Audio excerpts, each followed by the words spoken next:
neraka ya menderita terus sepanjang waktu. Kalau yang tidak, suatu saat dalam proses ya mungkin kakinya sedang pincang, tapi dia terus berlari, berlari terus saat dia akan menemukan air tempat mandi, ya, air Al-Kausar. Jadi saya menyempurnakan kejadian dirinya dan dia menikmati. Surga itu rumah yang indah. Bisa tulis. Apa yang dimaksud dengan surga? Surga itu rumah yang indah. 72 bidadari Palestina. Neraka itu rumah yang bocor-bocor.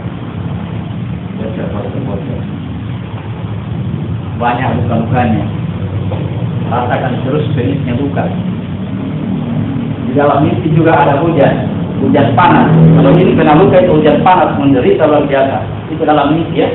Orangnya lagi tidur, mimpi hujan panas, kena luka, wah luar biasa, berteriak.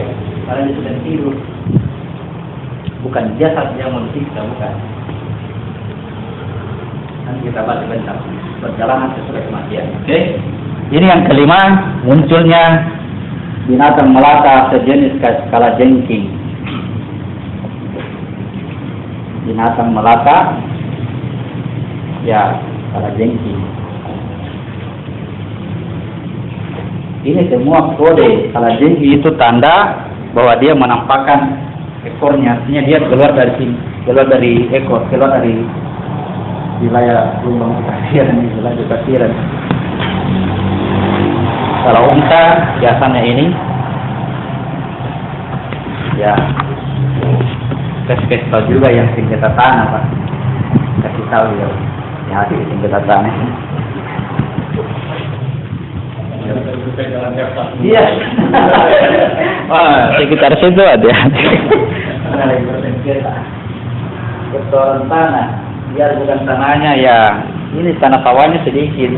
Begitu bersihkan sawah di sini, ya, tapi tidak pindah tanahnya, geser-geser terus, akhirnya tumpah-tumpah terus, besok lagi, lagi. Tambah luas tanahnya dia. Gara-gara pembatas yang dekat sini tanahnya. Ya, gitu. Itu sama dengan ya mencuri potong tangan, mencuri potong tangan. Akhirnya tangan yang hilang, cacat. Ya kira nanti seperti itu.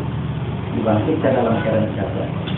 Cacat apapun kalau masih bisa berjalan, masih ada itu ampunan. Yang masalah itu kalau lupa diri, kehilangan diri. Kehilangan diri itu seperti kalau di dunia itu orang kehilangan diri itu seperti orang gila. Tidak tahu dirinya siapa, tapi dia berjalan terus seperti itu. Lapar dirasakan juga sakitnya, dirasakan juga panasnya api, tapi tidak tahu siapa dirinya, tidak tahu perbaiki dirinya, berdiri terus berjalan. Kenapa itu? Kalau jadi aja bukan di sini. Kalau di sini tanggung jawabnya di sini hanya ketika masih berfungsi akalnya. Begitu berfungsi akalnya berfungsi, tanggung jawab itu selesai. Jadi sini dia keras. Bagaimana orang gila bisa masuk surga? Tergantung apa yang menjadikan dia gila. Kalau gila dari awal, sejak lahir, bebas tes masuk surga. Tidak ada tanggung jawab sama dia. Orang anak kecil yang masih informasi baik, bebas tes masuk surga. Tapi tentu nilainya berbeda dengan orang yang berjuang, orang yang menderita, orang yang istilahnya berjihad. Dia berjihad melawan nafsunya, melawan apinya, pasti yang mulia.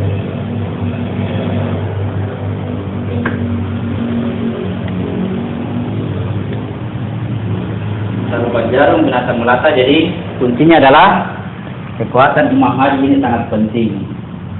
Dan kekuatan Imam Mahdi didapatkan dengan cara baca kitab. Baca saja. Baca saja, cari saja pengetahuannya di dalam, apa maksudnya, bertanyalah pada diri sendiri, apa ini, kenapa begini ceritanya. Jangan dibaca seperti membaca yang mau tahu, yang mau cepat selesai. Surat 75 ayat 16. sampai 19. Surat 75 ayat 16 sampai 19.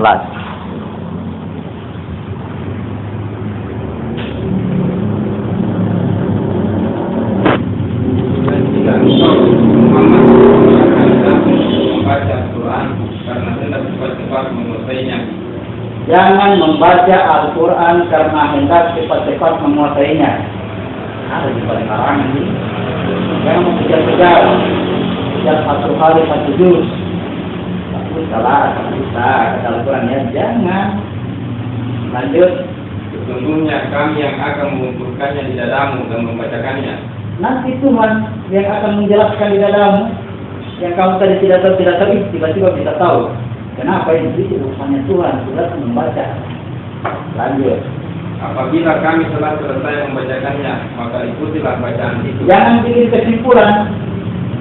Lebih bagus susun, susun. Kalau ada yang bertentangan sulit. Karena Al-Quran tidak boleh bertentangan. Kalau saling mendukung satu sama lain, lanjutkan.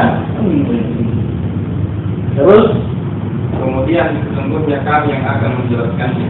Tuhan yang akan menjelaskan. Dan kita hanya membaca, Tuhan yang menjelaskan. Jangan terpengaruh dengan persyaratan yang dibuat-buat oleh manusia yang tidak ada dalilnya atau dasarnya dari Al-Quran atau hadis, tidak ada dasarnya. Misalkan apa? Yang kemarin baca Al-Quran kalau tidak tahu sebab menurut, dari mana itu? Dari mana persyaratan itu? Kalau mengecek baru baca, rata-rata orang pergi di Mesir baru kita baca sendiri Al-Quran. Di Mesir itu dibahas al-adat atau di pesantren. Kalau kita mau ke pesantren semua, siapa pergi menjual di pasar? Nah, perhatilah orang pesantren, orang surga semua yang di pasar, neraka semua itu. Masih itu. Tidaklah, itu saja. Ada. Tuhan punya kemampuan yang kita tidak tahu seperti apa dia mengajar kita. Itu Tuhan lebih tahu itu. Ya, jadi jangan bikin persyaratan. Kalau tidak mengerti bahasa Arab, jangan sembarang menafsirkan Al-Quran. Dosa ini kalau kita menafsirkan memang dosa, jangan. Tapi tidak ada kata-kata bahasa Arab di situ. Kan ada yang terjemahan bahasa Indonesia. Saya baca begini. Oh, begini maksudnya. Jangan sembarang. Kenapa bisa? Kalau memang ini salah, pasti ada yang benar. Di mana itu yang benar? Kalau Tuhan menghendaki akan memunculkan kebenaran, biasanya berangkat dari kesalahan. Oh, ini salah ini. Kenapa bisa salah? Karena ada yang benar. Alhamdulillah. Oh, ini lebih bagus ini maksudnya. Oh, dapat kebenaran. Macam ini paling benar itu. Diarahkan kepada kebenaran. Daripada tidak pernah baca sama sekali. Begitu orang Arab begini maksudnya yutawat karena orang Arab. Padahal orang Arab sendiri tidak tahu itu Al-Quran. Ya, apa tugasnya Muhammad? Salah satu tugasnya Muhammad diturunkan ke negeri Arab agar dia membacakan Al-Quran. Apa kurangnya orang-orang Arab membaca sendiri itu? Orang-orang Arab. Surat 27 ayat 91-92.